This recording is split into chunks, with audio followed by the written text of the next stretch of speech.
Had 1 for Cebu City Pier 3. In command of this vessel is Captain Ramon Bandalon and Captain Rachel Divan Sousa, Assistant Bag Chief Officer, Renato Pandaca, Chief Engineer Michael Gumamba.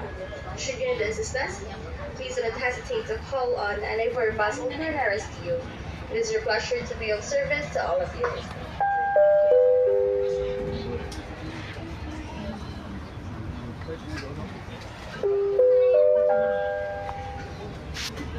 A friendly reminder to all employed passengers, please don't leave your personal belongings and baggages unattended. The management will be held liable for any loss. In placing of baggage or belongings along the aisles, passageways and exit doors are strictly prohibited for safety reasons. Thank you. Uli ato Cebu guys.